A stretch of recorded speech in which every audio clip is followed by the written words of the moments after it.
और शुरू करेंगे चक्षु व्यायाम से। स्पेक्ट्स चाहें तो निकाल दें, आवाज़ आपको आ रही होगी, और अगर पिक्चर क्लियर है तो आप फॉलो कर सकते हैं, और अगर आप नए साधक हैं तो एक बार देख सकते हैं, और कोई डाउट है तो आप पूछ सकते हैं।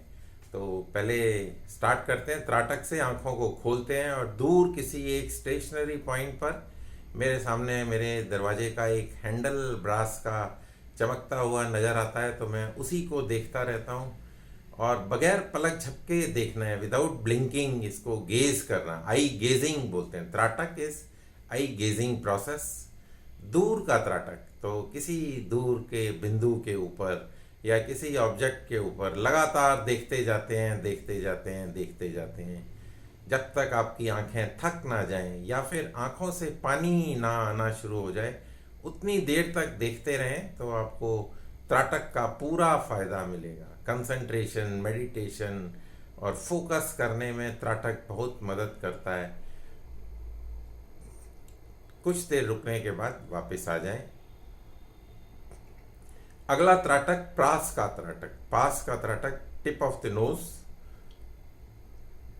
नाक के अग्रभाग पर अपनी दृष्टि को टिका देते हैं और लगातार देखते रहते हैं, देखते रहते हैं, बगैर पलकों को झपके हुए। यानी कि आपको कंट्रोल करना है अपनी पलकों पर, अपने पोस्चर पर, और जो ऑब्जेक्ट आप देख रहे हैं उसके ऊपर वो वेवी ना हो, हिलता ना रहे। आप उस स्टेशनरी ऑब्जेक्ट को लगातार देखते रहें। नाक की नोक आपकी स्टेशनरी है, कोई मूवमेंट नहीं होगा। पलकों में जो मूवमेंट है उसको आपने अपने विल पावर से, अपने प्रैक्टिस से, अभ्यास के द्वारा कंट्रोल करना है और लगातार देखते जाना है। और जब आपकी आंखें थक जाएं तो आप धीरे से आंखों को बंद कर लें। तीसरा जो त्राटक हम करते हैं भ्रकुटी में और जो भौहों के बीच में, दोनों आंखों की जो भौहें हैं, आईब्रोज, उसके सेंटर में। So centre of the eyebrows लगातार देखते जाएं, देखते जाएं। यहाँ पर पलकें नहीं झपकते हैं, यहाँ तो ऑलरेडी जो है पलकें आपकी दब जाती हैं। जब आप ऊपर देख रहे होते हैं तो पलकें खुली की खुली रह जाती हैं, तो झपकने का सवाल इसमें पैदा नहीं होता। जहाँ पर महिलाएं बिंदी या लगाती हैं, पुरुष तिलक या टीका लगाते हैं, उस स्थान को देखने की कोशिश करते हैं दोनों आँखों के द्वारा, बगैर पलक झपके हुए, without blinking the eyes, continuously gazing. These are the exercises which can help you meditate well, which can help you focus your thoughts well, और आपको जो विचारों से मुक्त कर देंगे, और जो आपके अननेसेसरी थॉट्स हैं उनको अवॉइड करने में आपको मदद मिलेगी। तो धीरे से आंखों को बंद कर लेते हैं। तो ये त्राटक से और भी कई, आंखों की तो हेल्थ अच्छी होती ही है, उसके अलावा आपकी ब्रेन की हेल्थ भी अच्छी होती है। आंखों में रक्त का संचार इम्प्रूव हो जाता है। तो अब करेंगे पुतलियों का अभ्यास। तो पुतलियों के लिए आंखों को खोलें, ऊपर देखें और फिर नीचे देखें, ऊपर और नीचे, वर्टिकली अप एंड डाउन। गर्दन को नहीं हिलाएंगे, सिर्फ पुतलियां हिलाएंगी।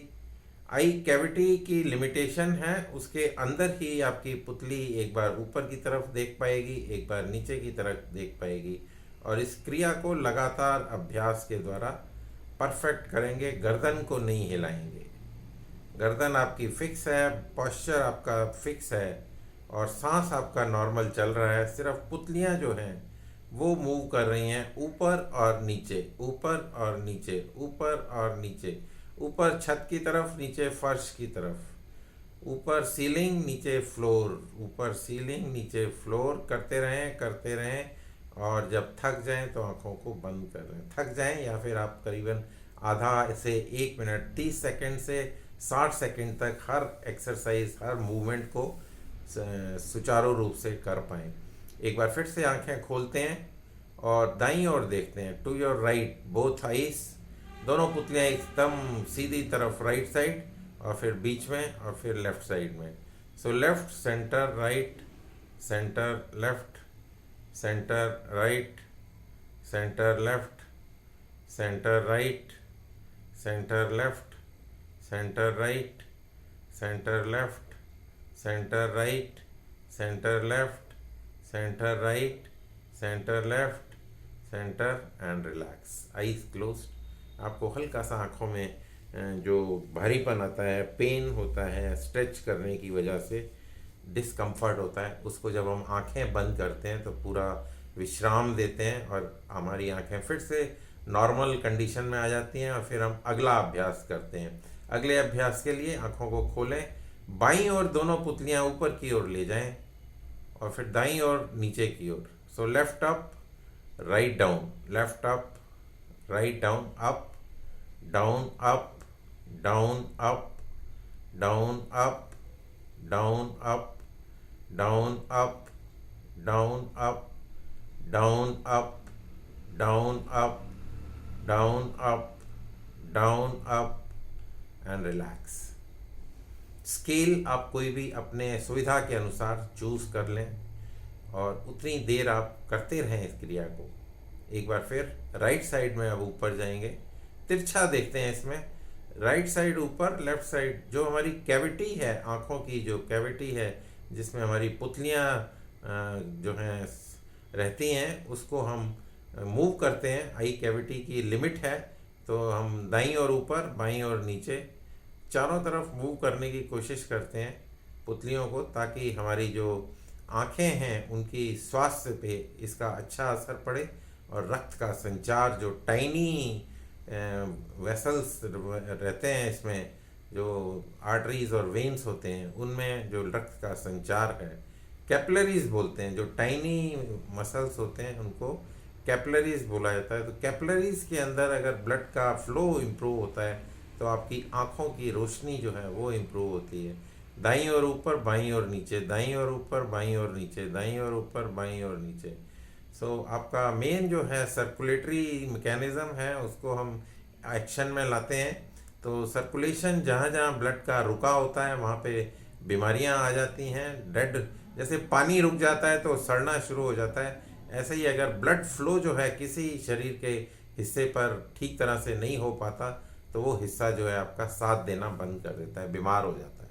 आँखों को बंद कर लें, पुतलियों को आप खोलेंगे, आँखों को खोलेंगे और ऊपर देखेंगे, थोड़ा सा गर्दन पीछे ले जाते हैं और पुतलियों को बार बार खोलें, बंद करें, खोलें, टिमटिमाते हैं इसमें। आई स्काई ब्लिंकिंग, स्काई मतलब आसमान की ओर देखकर, ब्लिंकिंग या छत की ओर देखकर आँखों को खोलें, बंद करें, खोलें, बंद करें, खोलें, बंद करें, बार बार करें इस क्रिया को, बार बार खोलें, बंद करें, खोलें, बंद करें, खोलें, बंद करें। इन क्रियाओं के दौरान अगर आपको सिर में भारीपन आता है तो उसके साथ बने रहें, वो आपको it's a side effect of that movement which was not done for a long time, तो उसको आप इग्नोर कर दें और अपनी आँखों का स्वास्थ्य की तरफ ध्यान रखें और धीरे से वापस आते हुए आँखों को फिर से बंद कर लेते हैं। क्योंकि जब हम आँखें बंद करते हैं तो हमें पूरा विश्राम मिलता है, तो जो भारीपन है वो आपका ख़त्म हो जाता है। जब हम उसको स्ट्रेच करते हैं तो आपको भारीपन महसूस हो सकता है, सबको ना हो, क्योंकि अभ्यास के द्वारा ये धीरे धीरे लुप्त हो जाता है, गायब हो जाता है। तो आँखों को खोलेंगे, अब हम गोलाकार चलाएंगे इसको, मूवमेंट को क्लॉकवाइज 3 राउंड क्लॉकवाइज चलाएं और 3 राउंड पूरे होने के बाद आप रुक सकते हैं, वेट करें, बाकी सब लोग इसके राउंड पूरे कर लें। ज़्यादा टाइम नहीं लगता, सेकंड्स का ही फ़र्क होता है, 1-2 सेकंड किसी को ज़्यादा लग जाएंगे, किसी को कम लगेंगे। और फिर जब आंखें आपकी फिर से वापस आ जाएं तो ग्रुप के साथ जब हम करते हैं तो स्पीड का ध्यान रखना पड़ता है कि कोई स्लो हो सकता है, कोई फास्ट हो सकता है। Anti clockwise movement, anti clockwise, कोई स्लो हो सकता है, कोई फास्ट हो सकता है, या कोई नया साधक है तो वो सीख सकता है, देख सकता है, वो हो सकता है ना करे पहले 1-2 बार, जब उसको लगे कि अब वो कर सकता है तो उसको अभ्यास में ले आए और जब उसका अभ्यास पूरा हो जाए तो उसका वो टाइम जब बढ़ाने की कोशिश करे और इस तरह से अपनी आँखों को वो स्वस्थ रख सकते हैं। एंटी क्लॉकवाइज राउंड्स पूरे हुए, अब हम आँखों को पूरा विश्राम देते हैं। जब हम आँखें पूरी थका देते हैं तो उसके बाद पूरा विश्राम देते हैं, दोनों हाथ को रगड़ लेते हैं। पामिंग की क्रिया, हथेलियों से रगड़ते हैं, ऊष्मा पैदा करते हैं, हीट प्रोड्यूस करते हैं और कप्स बना के आँखों को कवर कर लेते हैं। आँखों की सिकाई, आँखों को सूदिंग एक्शन मिलता है और इससे हमारी आँखें जो अब का थोड़ा बहुत स्ट्रेच हुआ था उसका आराम पूरा मिल जाता है। यहाँ पर हम अंधेरी गुफा की कल्पना करते हैं कि हम अंधेरी गुफा में फंसे हुए हैं, जहाँ पर बाहर की रोशनी अंदर नहीं आ पा रही है, और उस अंधेरे में ही आँखों को खोलें, बंद करें, खोलें, बंद करें, खोलें, बंद करें, बार बार खोलें, बंद करें। ध्यान रहे कि आपकी जो बाहर की रोशनी है वो अंदर ना आने पाए, और आँखों को आप खोलते रहें, बंद करते रहें, खोलते रहें, बंद करते रहें, और धीरे से उंगलियों के अगले भाग से सूद के सहलाते हुए आँखों को धीरे से खोल सकते हैं। आज के लिए इतना ही। आप सभी का धन्यवाद। नमस्कार। 10 मिनट। बहुत अच्छे हैं, बहुत बढ़िया।